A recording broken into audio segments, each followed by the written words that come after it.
Hello everyone, आज हम करेंगे क्लास 11th फिजिक्स में एक्सेलरेशन ड्यू टू ग्रेविटी को डिराइव। तो एक्सेलरेशन ड्यू टू ग्रेविटी होता क्या है? जब भी अगर हम अर्थ में रह रहे हैं तो वो सिर्फ हम ग्रेविटी की वजह से रह रहे हैं। आज हम देखेंगे कि जो एक्सेलरेशन ड्यू टू ग्रेविटी है स्मॉल जी, उसका फॉर्मूला क्या होता है। आइए तो हम उसका फॉर्मूला डिराइव करते हैं। सबसे पहले आप मान लीजिए कि ये हमारी अर्थ है और जो हमारी अर्थ है उसका मास है कैपिटल एम। उसके ऊपर एक छोटा सा पॉइंट मास, यानी कि अर्थ के कंपैरिजन में बहुत ही छोटा mass, let it be mass of M, small M. Earth की ये मान लीजिए अर्थ का सेंटर है और ये देखिए मैं इसको अगर ज्वाइन कर दूं तो ये यहाँ से यहाँ तक का डिस्टेंस ये बनेगा रेडियस ऑफ अर्थ।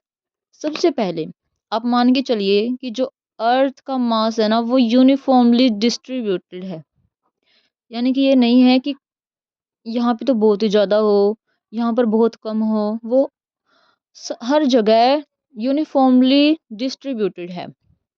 तो सबसे पहले जो हम देखते हैं कि जो अर्थ है ना, अर्थ के लिए लिखो कि उसका एम है जो मास है, अच्छा जो आर है वो रेडियस है। तो इसका क्या मतलब है जो हमने लिखा है? उसे लिखने से पहले हमें ये लिखना चाहिए कि जो एम है वो क्या है, आर क्या है, इन सब के बारे में हम लिखेंगे कि जो ये एम है ना इसके ऊपर फोर्स लग रहा है। कौन लगा रहा है? वो कैपिटल एम। किसके ऊपर? स्मॉल एम के ऊपर। और इसकी वजह से क्या होता है, हमारा जो फोर्स लगता है उससे हम जी को डिराइव करते हैं। सबसे पहले हम लिखते हैं कि force on small M due to capital M when, कब लगेगा फोर्स? जब M is placed on surface of M. जब ये अर्थ का मास क्या है? एम। जब स्मॉल एम इसके ऊपर रखा होगा तो इसकी वजह से इसके ऊपर एक फोर्स लग रहा होगा। आपको पता है ना फोर्स का फॉर्मूला क्या है?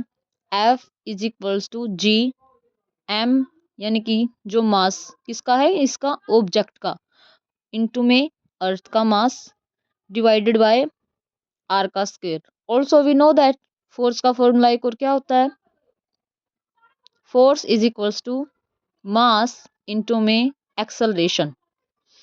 जो हमारे यहाँ पे एक्सेलरेशन है ना वो जी के बराबर है, यानी कि एक्सेलरेशन ड्यू टू ग्रेविटी के बराबर है। तो हम क्या लिख देंगे यहाँ पे? एम जी लिख देंगे। इसको मान लो कि इक्वेशन 1 है और इसको मान लो कि इक्वेशन 2 है। आप देख रहे हैं कि ये भी एफ के बराबर है और ये भी एफ के बराबर है, तो हम इन दोनों को इक्वेट करेंगे। इक्वेट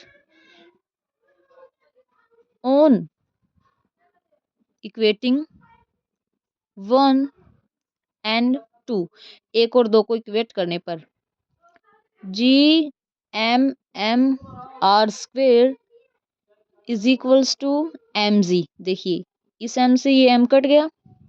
अब देखिए जो जी है इसका फॉर्मूला हमारे पास क्या बन गया? इस जी को ना आप इस साइड भी लिख सकते हैं।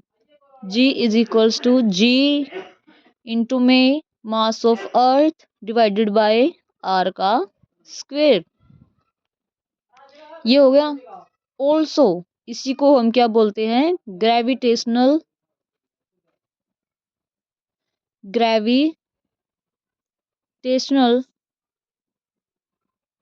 फील्ड इंटेंसिटी, यानी कि इससे ज्यादा जब तक ये है ना तभी तक ग्रेविटी की जो फोर्स है वो हम पर लग सकती है। अगर हम इस जी की वैल्यू है ना, यहाँ पे जो ये जी है इसकी वैल्यू अगर हम सोल्व करेंगे तो आएगी 9.8 मीटर पर सेकंड स्क्वायर। अगर ऑब्जेक्ट की स्पीड इससे ज़्यादा है, एक्सेलरेशन इससे है, तो हम ग्रेविटेशनल फील्ड इंटेंसिटी को पार कर सकते हैं, वरना हम इसके अंदर रहेंगे। थैंक्स।